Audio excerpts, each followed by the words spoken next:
Hi, folks. Welcome to another episode of Film Study. This is Ken McKusick, and we're here to discuss the offense from that loss to the Chiefs. A very disappointing, very difficult 24, 30 hours of information, both during the game and after it.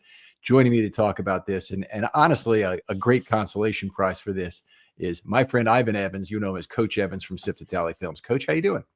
I'm doing well, doing well. Happy to be back on and talk some in-depth football. I would hope it would have been in a lighter note, a more positive note, but it is what it is at this point, and we'll try to figure it out, try to make sense of it.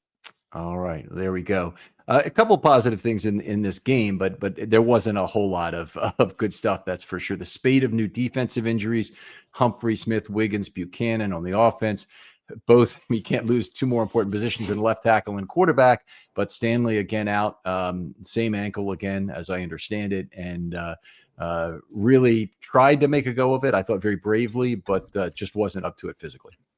I agree. I think I saw the play where he tweaked it again, and then he still tried. Even after tweaking it, he tried to keep going, and he just wasn't able to do it. So I salute the effort, but long-term health is way more important than right now. So it's best to get him on out of there, and hopefully he can get back on the path of healing, because if we are to do what seems like impossible, we're going to need it.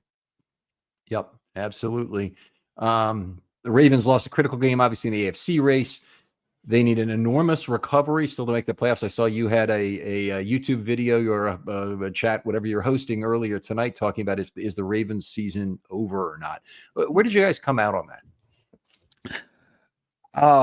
Most of them think that it's over, and wants to see what changes will be made if it continues to go bad. But just looking at different things, and I feel like if we can find a way to steal one of these two games, and Lamar is actually back after the bye, I feel like we got a path to get in the playoffs.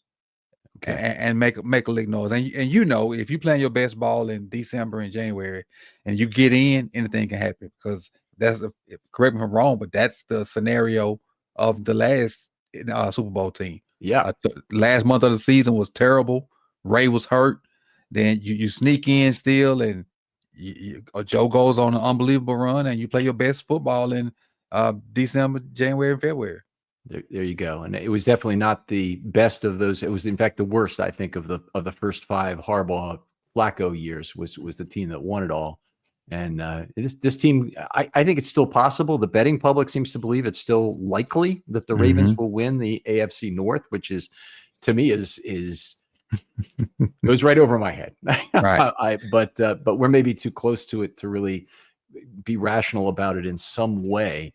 But we've had some experience with this now. The Ravens have lost 5 of the last 21 seasons to devastating runs of injury. And just to go through this again, 2005, they had a bunch of injuries in the secondary. They're down about 3 healthy players. That year, they played 265 snaps that year with only 3 defensive backs on the field.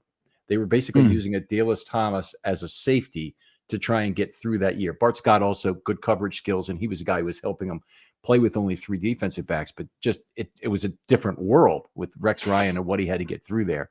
2007, basically it happened again, and that cost Brian Billick his job, and brought us John Harbaugh for good and bad, obviously, but largely for good. In 2007, the entire secondary is injured. I call it the secondary of dying men, after the scene from what's the movie? Gone with the Wind, right? Where they have they look down on the street of dying men. But anyway, 2015 was lost to injuries. Flacco, Suggs in the opener. 2021, Jackson lost, and then a whole number of other players. And then 2025 now appears to be the 5th in 21 years. The point I would make and turn it into a question here is there anything the team should be able to do to avoid such seasons? Or is this just truly beyond the grasp of coaching and modern medical methods? Honestly, I think at some point it just happens, because when you call out those years, that's a 20-year span, and they just happen like that. Now, can it be contributed to what they do with their offseason workout? Possibly. It all seemed that way after 2021 when they got rid of whatever the Sanders.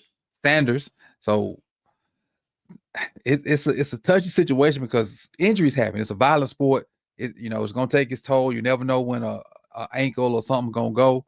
So it's really touchy. I don't think this staff has shown over extended period of time for guys to have a bunch of soft tissue injuries for us to say it's on the training staff.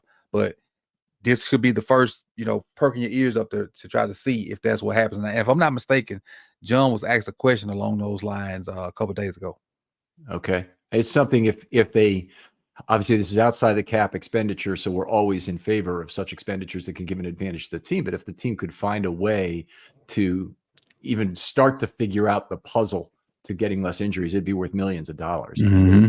Right now they have I believe it's over $100 million, might be $120 million of cap value that's hurt right now. And that's incredible. I mean, it's just, when you think about it, just absurd.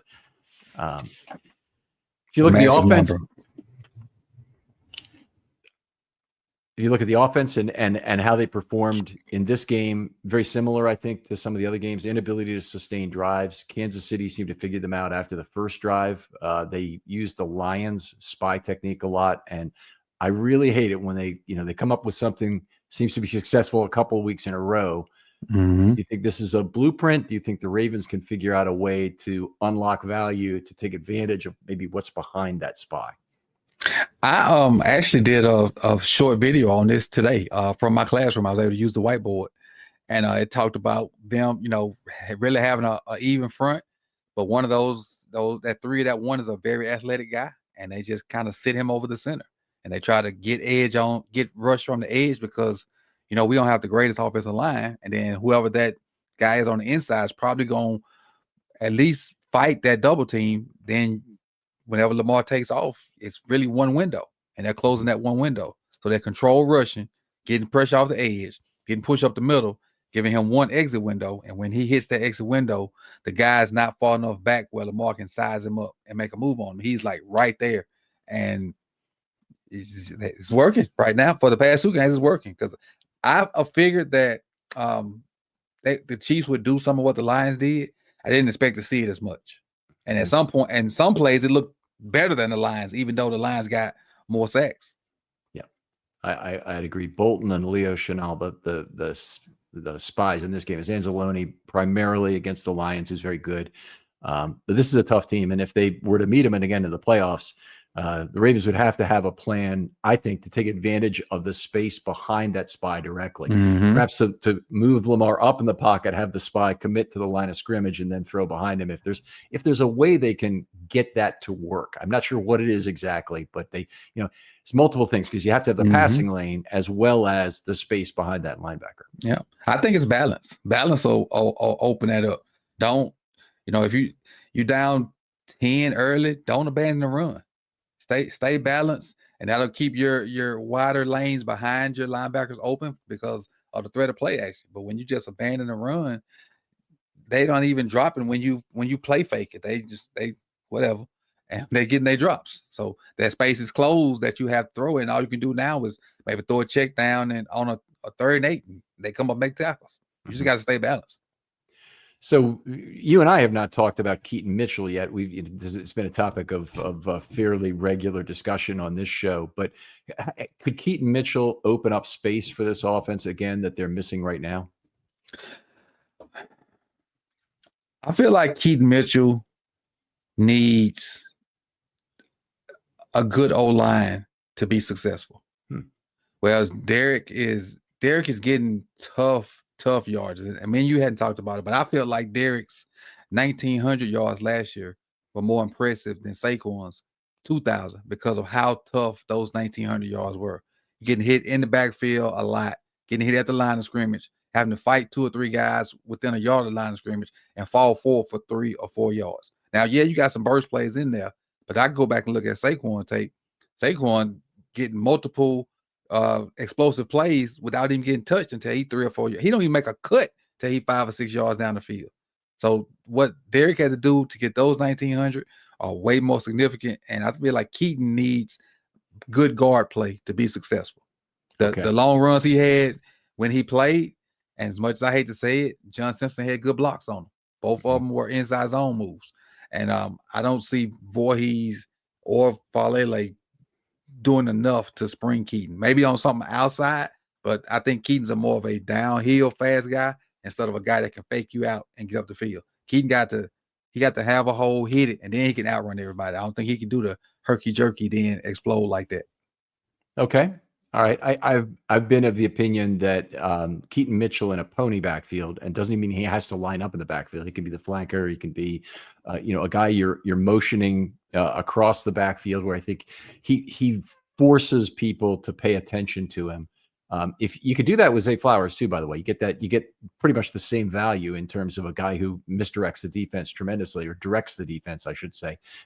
But with Keaton, you don't have to waste Zay. You can still use him down the field to do any number of things, including cross behind defenders who might be interested in Keaton. Gives you all kinds of triple option there in terms of a handoff to Mitchell, a handoff to Henry, or a keeper for Jackson, or even a pass out of that set. There's just I miss it so much, and I'm frustrated when Ali is on the field, frankly, because of it. A lot of the special teams things and the value, I just don't I don't agree with the value of. Now, I tried to explain to people why Keaton wasn't dressing, and I agree with you. All that different stuff that he could do when the offense helps, but with them battling out for the third and fourth running back, it came down to special teams, and people just couldn't understand, like, why would they value special teams over what he could do offensively? And I feel like they just feel like Derek can get them the rush yards they need. Justice can be their changeup, and Ali just happens to play one more, maybe two more, but I know one more special team than Keaton. And I feel like that one special team is a reason he's dressing over Keaton, when Keaton could do so much more, not even touch the ball, just being a threat to touch the ball. I'm with you. I think that they have more moving parts in this puzzle that they could use. And the big one is, and Hill had a great game this last game, proved his value as a running back. And boy, was that, sorely missing until here. But Hill is a great special teams player, better than either of the other two. And he could take snaps back on special teams, the ones that Ali would otherwise have. Because only about 8 special team snaps was the difference between the two, meaning that Mitchell would be returning kicks still the same exact ones as Ali did. And then you get 8 extra snaps. And so I'd be in favor of kind of switching Hill's workload. It also is a kind of a natural consequence of that Mitchell gets a few of Hill's snaps, and there are plenty he has on, second and 6, second and 8 kind of plays, but he would also get some other snaps as a pony, and he could take a few snaps from Henry as well. I can see a world where Mitchell might have 14 snaps a game, but I can certainly see an initial world where he has 8 to 10 snaps a game, where you're trying to misdirect. I just think that's a lot of potential value lost tonight. Yeah, I honestly, Ken, I would love for Derek to just finally get the 20 carries at some point. And then, whatever else Mitchell or Ali or he'll get, fine. But I feel like that guy has to have 20 carries for us to be what we are. And I think we're going to talk about it a little bit later. But he needs the ball. Okay. But the guard play won't allow him to constantly get the ball. But I want to go on a tangent. Okay, so we'll tease it up there for some offensive line content, hopefully in the second half here. The Ravens losing snap count in a big way again, 70-53 in this game. They've now run 76 fewer plays through 4 weeks than their opponents. It's a problem for the offense in terms of sustaining valuable drives, but it's a major problem for the defense to have this overworked unit. And now that they're concentrating snaps in the few remaining healthy number ones they have to play some of the rotational positions. Even like John Jenkins getting 44 snaps is a pretty big workload to ask of someone, in his position. And the outside linebackers, they've been overworking Green and particularly Tavius Robinson to just a tremendous degree. Now, that's kind of leading to my point. To get Derek the ball, those guys don't have to play that much on defense. You can control the clock. We hadn't won time possession yet, even in the one game we won. When have you ever been in a Ravens season where we just don't, even in losses, be up there with the time possession? And for us to, and I understand we score quick, but still you got to be able to control the ball. And even though it makes your defense look bad a little bit because you score quick, they give up scores. then we don't score in crunch time, and then they still give up scores. Mm-hmm. At some point, we have to work as a unit. Control the clock by running the ball. Short passing game. Everything ain't got to be, gusto. But Derek got to have 20 carries, and we all know he gets better with every carry.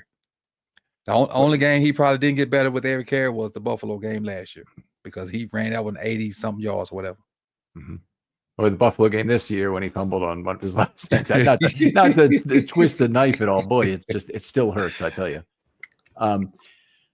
Isaiah Likely coming back this week was supposed to be a fairly big deal. He ends up with 25 snaps and no targets. Frustrating? Yes, because if he's healthy enough to play, use him. The kid's a weapon, and now you're at this point where you got to we need him now to produce ASAP because of what has happened with the injuries. So I feel like you at least should have got him a ball early on a hitch or a option route or something just to let him feel it and get whatever nervousness he got out of him. I'm with you. Scheme him a target. So just get him one, all there. And they end up throwing the ball 8 times to Andrews, which Andrews had a great game in week 3 against the Lions. He was one of the few bright spots, but 8 for 30 is not going to do it. That's 3 3/4 yards per target. That's not okay. So they need to that tight end production, which has been really the heart of the Ravens' success offensively the last couple of years. Oh my, that was a throw to Andrews that got intercepted, wasn't it? Yep, sure was. Okay, so they had 30 touchdowns and 1 interception the last 2 years thrown to the tight ends. I hadn't really latched onto that till just this moment that was a rare failure thrown to them. Yeah, that was the play where John said there was no check down. Okay. Yep. What'd you think about that? I got a picture of Isaiah Likely in the flats, wide open, on first down. So good play. It's okay play to pick up 7 yards. You're saying it wasn't a 3rd and 8 where you didn't want to pick up 7 yards. Right. Now, if it's third now you throw that, completely different story. Because I understand pressure coming and you trying to give your guy an opportunity. It don't really hurt you because of where you was, if you punt it, because it ain't guaranteed that you're gonna get inside the 5. So if 3rd and 8, I understand that. 1st and 10 with the momentum, because you definitely had the momentum. I don't. Mm-hmm. Yeah, that was a shame. I mean, you could kind of see the initiative slip away from the Ravens in this game. They scored in the first drive, which they did in the playoff game also in 23 against the Chiefs, and got up 7-0. Felt really good about the way the offense had moved the ball. Then the defense got a stop to hold them to just a field goal, which also felt very good, but it also felt like the Chiefs were pretty much moving the ball at will by the second drive. And I think they'd had something like 20 plays or something through 2 drives. Might have been a little bit less than that, but they already were way out snapping us at that point. And then even though they held them to another field goal, the end of the half was looming. Them getting the ball first in the second half was looming, and it just already didn't look good at that point. And then they lost Stanley right then. Right. The cracks, they had cracks because they got their 3, but that was at no point where I felt confident that we were going to slow them down. They stopping them to 3 them first 2 possessions were wins in my book. Yeah, I agree. And all right, what do we want to talk about next? They're still scoring at a high rate. They've got 2.95 points per drive. That's I think 4th in the NFL right now, so it's right up there. And by the way, 2.95 points per drive is better than they did last year at 286. But it's just the barbell of results. They've got a lot of big plays on offense, and they've got a whole bunch of negative plays this year that are way more than what they had last year. Negative runs, sacks.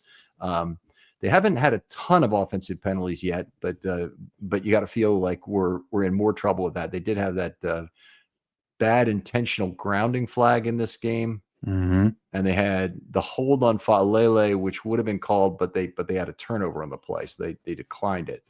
So a couple of bad penalties. The illegal formation penalty, which ruined a 17-yard play. Now, ugly. How does Jawan Taylor? How does he continue to influence people to call it on somebody else when it's him that's doing it? And right tackle for the Chiefs, right? Juwan Taylor. He's the guy who has an enormous penalty total. Right. Yeah. He's just, yeah. we don't get that call except when we play the Chiefs. I can't. The first game last year, we got it, 4 or 5 times? And I don't remember it again until Sunday. Yeah. Okay. So you're saying it was the beginning of the season. They had that vendetta against Ronnie Stanley, where the Ravens claimed that they told him exactly how to line up, and Stanley was just doing it, and they kept calling it. And then they finally called the dogs off after about 3 of those. But this, I did think the one on Rosengarten, he was a mile behind the line, behind the belt of the thing. So normally I was actually looking at the tape to see, is it a wide receiver who's off the line of scrimmage, because they'll call it on the tackle if he's the end of the line of scrimmage and is uncovered. But there's no question, he's way too far back on that play, trying to get a jump. And at that point, I'll understand why. Yeah, they had a lot of problems with the edge rushers. Karlaftis is a hell of a player, and probably a little bit underrated in this league, I'd say, at this point. I think the interior of both their offense and defense is underrated. They're 2 backers and the interior lineman, not including Chris Jones, and then their guard center guard combination. Yeah, I agree with that. So they have Creed Humphrey there, and they have Trey Smith, he struggled a little bit since he signed his contract, but is a good player. And then they certainly like both their linebackers.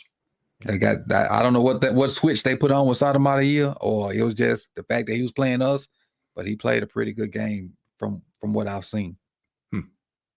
Okay, I hadn't actually looked at what he did by PFF or by other measures here, so I'll need to do that. Let's talk a little bit about Lamar in the game and some of the pressure games they played at him. I've got the pressure by numbers. The one thing is interesting about the Chiefs is they don't really use a 5-man rush very often. So they rushed 3 twice. One thing, I don't know how much you face hyperbolic statements about the pass rush or the situation or whatnot, but whenever things are going wrong, when people are trying to make a point about a specific player, like usually Falele is obviously a very polarizing figure right now. They want to throw every piece of blame possible on this, or they want to make some comment about Lamar, and they say, why did they continuously get pressure with a 3-man rush when they rushed 3 twice in the whole game. The whole game they rushed 3 twice, and it was a 17-yard play on a pressure, and wait a minute, I think an incomplete pass. Yeah, it was the other one. So it's not that they weren't relatively successful with a spy. It's just in this case that wasn't really the answer. The 4-man rush they used 16 times, 103 net yards, 6.4 yards per play, 3 sacks. I can't even tell you how bad it is to give up 3 sacks on 16 4-man pressures. That's absurdly bad. And it's almost 20% of the time, and it's just awful. One of them was entirely Jackson's fault. He left a clean pocket, ran into, no, that wasn't the one he ran into. He just got sacked over to the right for, I think, a -2 on the play. It might even be the play he got hurt, right? Possibly, yeah. He had 2 ample time and space opportunities the entire day. Yep, that was one of them. His last play had ample time and space, had a 3-second pocket, left it, got sacked. And by the way, I'm not saying it's the wrong decision to leave it. I mean, Lamar Jackson has to make decisions all the time about whether he's going to try and make a run. And most of the time, we've lived with the consequences and been very happy with our winnings. Not this time. It's both an injury, and which is the obviously much more severe thing, and a couple of yard loss, which is not severe. But to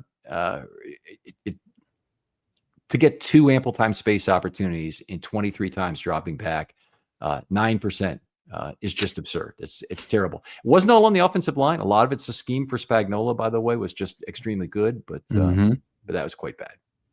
Yeah, that's what, as bad as we were, and not to give us any credit for playing, Spags is one of those guys that he's going to be ready. He's been around for a while, doing what he loves. I think he said he has no desire to be a head coach. He just want to call defense, and he's been good when he's just had that role. So that's a guy you got to get in your bag and do some things different, because if you come with some of the same stuff that you've shown on tape, he's gonna have a plan for you. So you got to have enough wrinkles to either out coach him, or you just got to have better Jimmys and Joes to outrun him. at this point, we had equal Jimmys and Joes, and even less the part the game went on, and they turned the tables on us. Yeah, I agree. Maybe another hat tip to the Chiefs is just they seem to do incredible advanced scouting, because I think it shows up on both sides of the ball. Mahomes is extremely prepared, and some of it's just Mahomes is a great quarterback, obviously, but statistically, he's not who Lamar Jackson is, and yet whenever he plays the Ravens, he seems to know exactly where our players are going to be. He reads it pre-snap, he reads it after the snap, he reads hot whenever he needs to, and you blitz him, you're basically just throwing bad money after throwing good money after bad, maybe is a good way to put it. Exactly. Yeah. Especially with the fact that he now has some guys that can run. He got guys that he about to get, and he about to get his other weapon back too. So we should have taken care of them while they were quote unquote down. Yeah, they definitely are a team that has a lot of weapons. Honestly, Thornton has looked very good to me. He's a legitimate deep threat, and Worthy, they'll run, they'll pass with him and make plays. And when Rashee Rice gets back, that'll be a very potent offense. Exactly. And we didn't even mention Kelsey. No, it didn't. I think he's kind of, I don't know if I'd say he's checked out on football, but he's not the same player he was. And I agree. Very much like Mark Andrews, kind of maybe in decline a little bit. We'll see if Mark can make a little bit of a comeback. I'd certainly like to see that happen. Me as well. Yeah. So the 6 and 7 man rush, they did try. They had 3 of 6 and 2 of 7. The 3 plays with 6 included the interception and only 1.7 yards per play. So that was pretty awful. They rushed 4.43 rushers per play. That was well down from what Detroit did. Detroit was very hot on the blitz with 4.8 rushers per play. And that meant the Ravens had a little bit more opportunity not to use the same eligible receiver assets to chip and set block. They did use Hill and Henry a lot, but they didn't really have to use the tight ends as much in this game. And that I kind of feel like that should have created additional opportunity. And obviously it didn't come to fruition. Yeah, that having to do that really hurts what we're all screaming for, your intermediate to check down game, because you want the stuff to develop downfield. But the fact that you have to commit extra bodies to chip on both sides frequently, that hurts the progression of the quarterback, because he knows those guys are chipping and releasing. So there's no need for me even to look at them initially.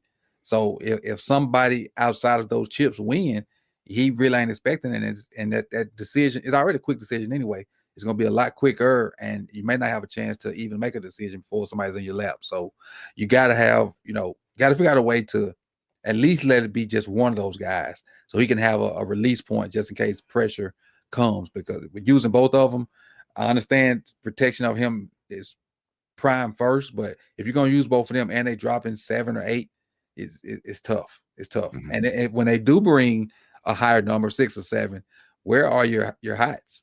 Where are your sight adjustments? Where are you? Hey, somebody coming out, gonna change my route. We professionals now. We ain't in high school. We can't see something coming and we just stuck with it because we can't change the play. You're a professional. You got to have all kinds of stuff. You got to prepare for every situation. Let's talk about 2 things with regard to just said, because you spent a lot of time as an offensive coordinator, right? As a high school coach, right? Yeah. Okay. So what are your restrictions on routes that remain after you throw a chip block? Because we understand a set block, as I'm defining, you stay in and you continue to block. So it's not a question of going out on a route. But with a chip block, if your job is to land a blow in, say, the midsection of that edge rusher and then go out, what options do you still have in terms of routes you can run? Not many. You can do a flat now route, or you can kind of spot up like somewhere where the what we call the ghost tight end. You can chip, maybe get 3 or 4 yards and turn around, because that chip is going to take a minute. And you generally got 3 to 4 seconds to get rid of the ball on a good day. So that chip's going to take 1 to 2 of those, and you got another 2 seconds to get where you need to be. And then if the quarterback still got the ball, you are the read at that point. So your options are limited, very limited. All you can do is hope that whoever that chip guy is shifty enough to make the first person miss that's going to attack him once he gets the ball. And then you can get some positive yards. Because if he just a plain Jane and going to get tackled by the first dude, you might be close to wasting your time on it. Okay. All right. And the other thing I wanted to ask you about was, what's the wide receiver's responsibility? Who is there a rule about the wide receiver watching for a blitz from one particular side and adjusting his route to a slant or some other route that's going to maybe a quick comeback, that's going to give the quarterback a chance to make a throw? So they should have some kind of call in there, and generally it's cat. It's cat. But the thing is everybody knows cat blitz is corner blitz. The thing is what are your rules if you get a cat? Some people it could be the slant. Some people it could be a hitch. Some it could be something different. But for the most part, whatever the rule is when you get a cat blitz, both of you guys need to stick it, because even if he disguises it good and he goes on the snap, and you got to be yelling at the top of your lungs, cat, cat, cat, cat, cat. And whatever that sight adjustment is to that, you got to be there. And hopefully the quarterback sees it too and understands that, hey, okay, off my cat, I'm throwing this slant, or I'm throwing this hitch, or he changing his route from whatever it is to something different. Whatever the adjustment is, they just need to be on the same page. Okay. And if you read, the old Joe Walsh books and whatnot, they'll talk about where a quarterback has to release the ball to throw a long pass down the sideline. And, if they're left in single high, which if they're blitzing, they probably will be, because they're probably making a commitment towards the line of scrimmage with the other safety somehow, even if it's a 2-for-1 move that essentially he's coming down to take somebody else's responsibility. Maybe a linebacker is taking over against a slot receiver, at least initially. That one thing that does tell you is that right down the sideline, you're probably going to have man coverage around the play, right? And can you get that? Can you get that pass off against a corner blitz, or does that pass develop too quickly? You drop straight back, and obviously you're throwing the ball, putting air under it. Can you get that pass off against a slot corner blitz? It's going to be tough. That's why I feel like you're playing to their hands, in my opinion, when you do that, because you got to get it quick. So you're putting air on it, which whoever the deeper DBs are got a chance to run up under it now or make a play on it. So that's why I feel like whatever you do, it has to be quick. You can't allow fade, in my opinion, really shouldn't be an option if he leaves you and they just have a safety trying to rotate over top, because you putting air on is helping that safety, unless you are great at that cover 2 shot. And that cover 2 shot will be quicker because the dude's, coming on the cat blitz. So I mean, you have to see it and he have to see it, and you got to throw it right now with no hesitation. But I don't feel like you can put air on it to hit a 9 or something deep. If you get a cat blitz, it got to be quick, and then hopefully whoever that person is can make one guy miss, and then it definitely turns into a big play then. Okay. All right. Let's talk a little bit about the opportunity set for Lamar, and it was decidedly awful in this game. So ample time and space opportunities, to remind the listeners again, 3-second opportunity to throw the ball. He had 2 of those the entire game. He completed one of them for 4 yards, and the other one he was sacked, as we mentioned earlier. So even though he had a full 3 seconds, he left the pocket. Essentially it was a coverage sack in a lot of ways, but he left the pocket and got taken down after he tried to take off with the ball. He had 11 times where he threw the ball out quick, and I kind of did feel like the ratio of pressures to ample time space that the Chiefs were getting in this game was encouraging Monken to call more quick passes. And that was a lot of Andrews' crappy production, frankly, in this game, was throwing him the ball quickly. So 23%, 11 of those, and it was just on the Lamar things. I've got the wrong percentage here, but 11 out of 23 is what, about 48%? Yeah, 48%. And he's 8 of 11 for 62 yards on that. So it's not terrible, but certainly not great. And you're not gonna eat dinner based on that. You're not gonna win just doing that all game.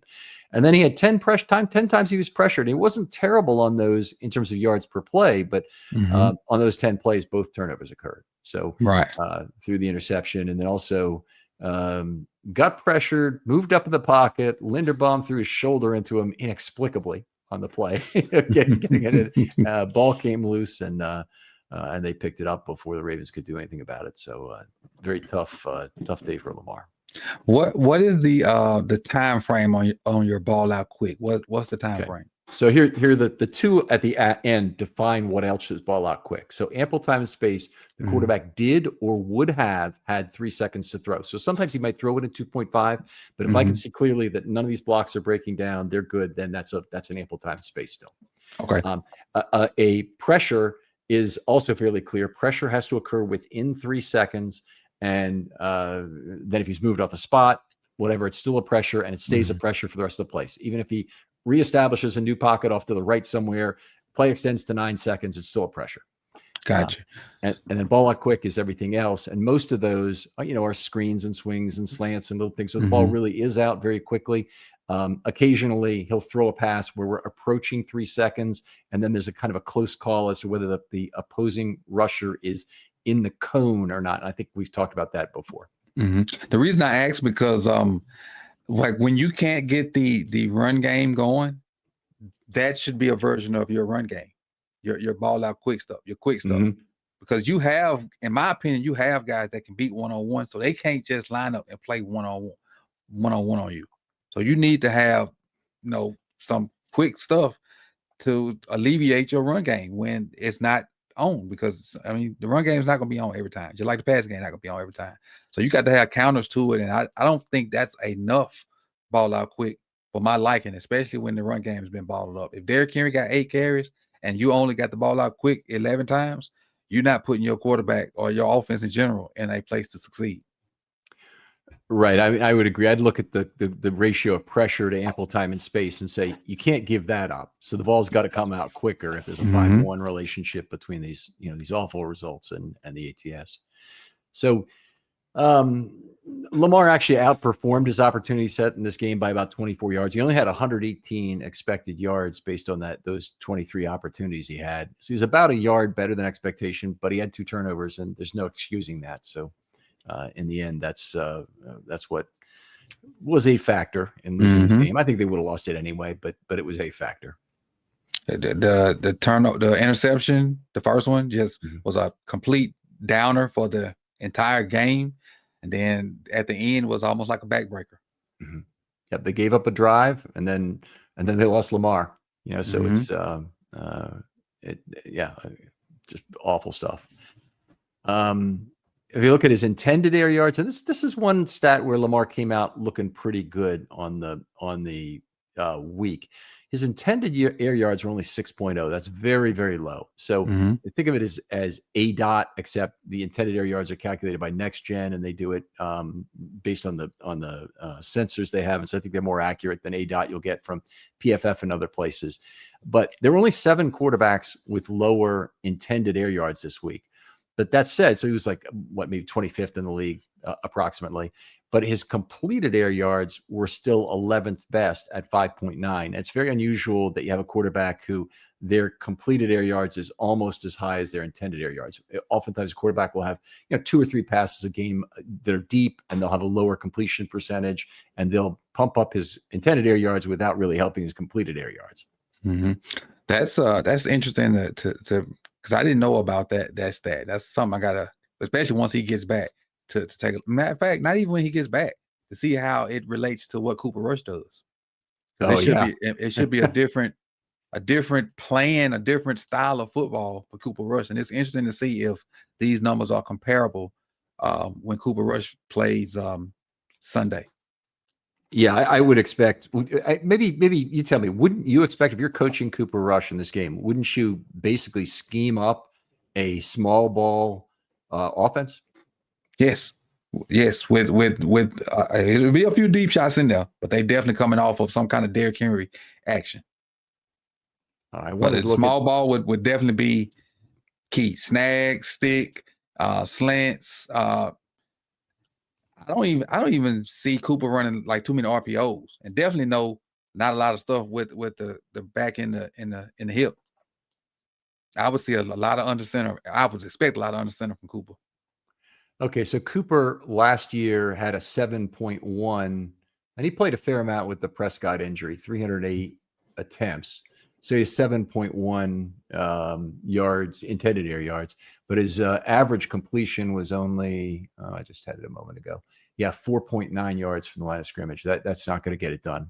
Right. So, now, there's a nice little sample size out there for Cooper. He played against this defense last year and threw the ball 55 times.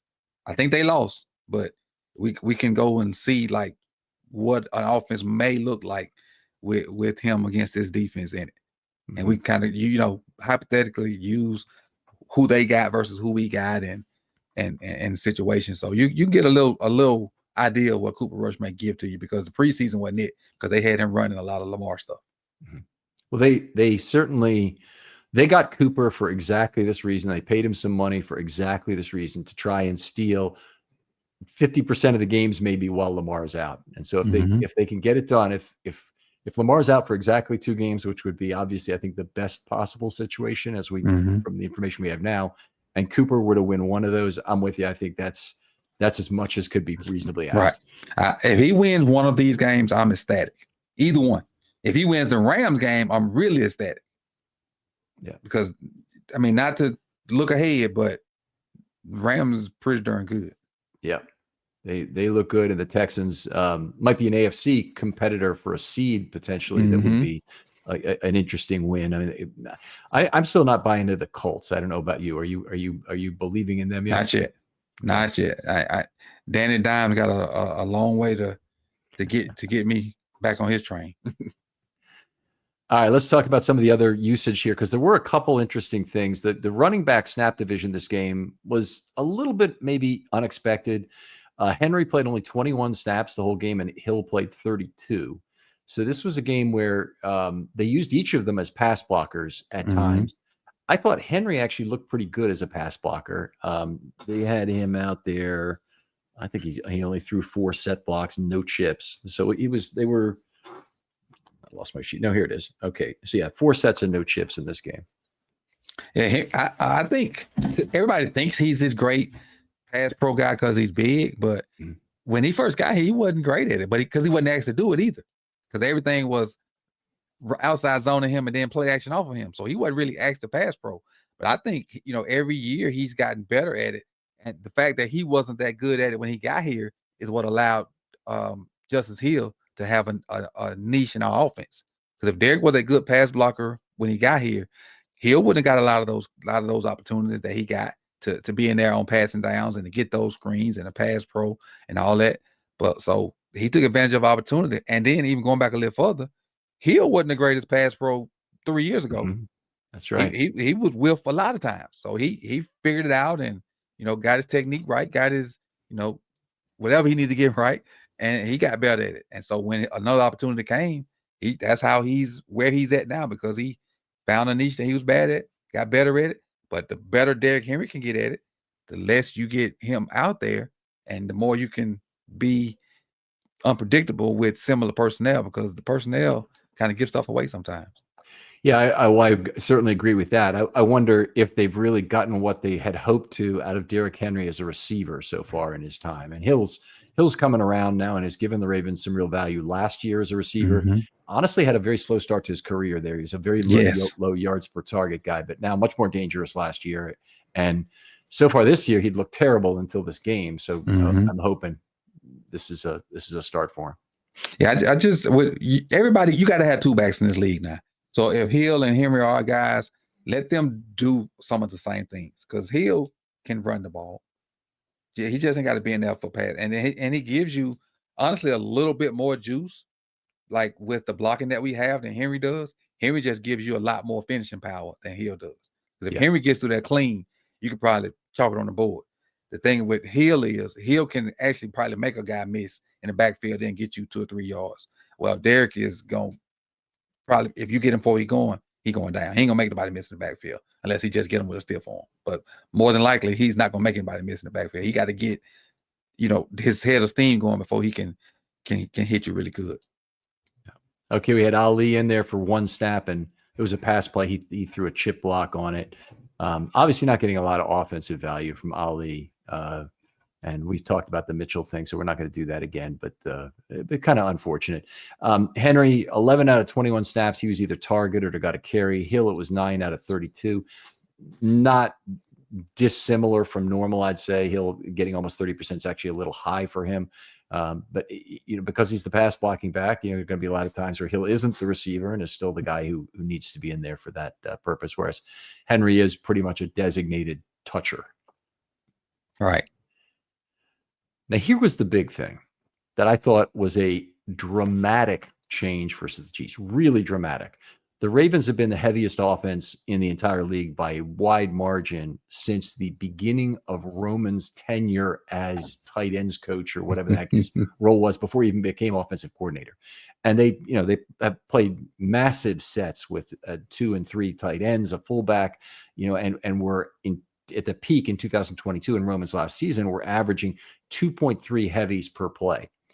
This week, for the first time that I can remember, and I'd have to go back and really check the last time this occurred. It's a long time ago, though. I mean, it might be over a decade, but it's certainly since prior to Roman's arrival. They only used 0.98 heavies per play. So you add up all the tight end snaps plus a fullback, which you didn't have any of, and you end up with only, I think it was 52 and 53 or 51 and 50. It might be 52 out of 53 to be 0.98. So it's just a very weird kind of a departure from their normal hyper heavy offense. Obviously, if they're running the ball effectively, they're gonna generally be heavier. Do you think that's because of likely not being there and then finally coming back, because you've had to be in 11 or more? I mean, I think they leaned on 11 out too. Yeah, I mean, they got Ricard out, so that's played a big part. And they've been lighter than normal this year, but they've still been around 1.5 to 1.65 every game, and now all of a sudden they dropped to 0.98. It's an enormous difference.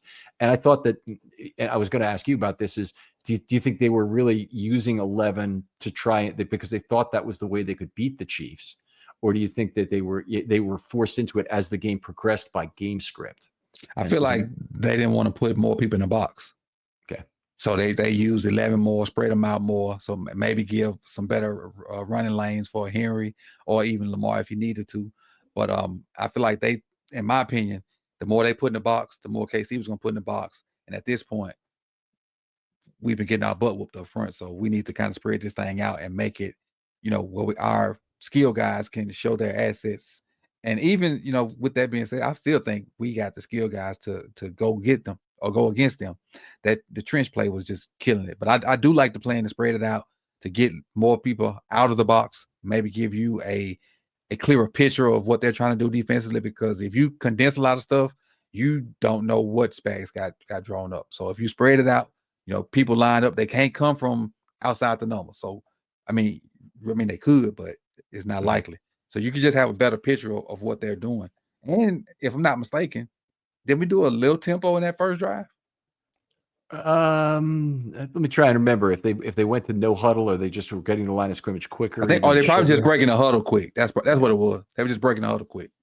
Yeah, I have to go back and just see if they've got any no huddle plays called on this first drive. It's shotgun. None of them are mentioned as no huddle. I saw the same thing. I think I agree with you that they were getting the line of scrimmage quickly, and I kind of liked that, especially at that point, because your defense hasn't been taxed yet, so you can put them out there for the first drive as early as you want to. You just need to try and out snap the opponents and getting them tired as part of the game too. True that. All right. So I was very surprised by the whole reduced heavies thing. All right. Well, I think we'll call it there for the first episode. We're going to come back and we're going to talk about the offensive line play. We're going to talk about some individual skill players, and we're going to look at the mailbag and see what questions we have. Coach, I wanted you to tell people where they can contact you online if they have a question about football, and where your channel is. On X, you can find me at Coach Evans 9. The DMs are open. I respond to them. So if you have a question, you can do that. And then also on YouTube, and all other platforms, it's Sip the Tally Films. Ravens content, breakdowns, discussions, previews, a bunch of different things going on. And also, for the non-avid fans like we are, I got a second channel called More Sip the Tally, where I just talk about the other 31 NFL teams. I don't mix Ravens content over there. Okay. Okay, that's great. That's an attempt to go national. I appreciate that. Good luck with that. Other folks out there, thanks for being such loyal listeners. We appreciate it as always. If you can do one thing for us, tell one more person about this podcast. I do depend a lot on word of mouth advertising. Like and subscribe if you're on YouTube, of course. Coach, thanks for coming on. Appreciate it. Glad to have you. And we'll talk to you next time on Film Study.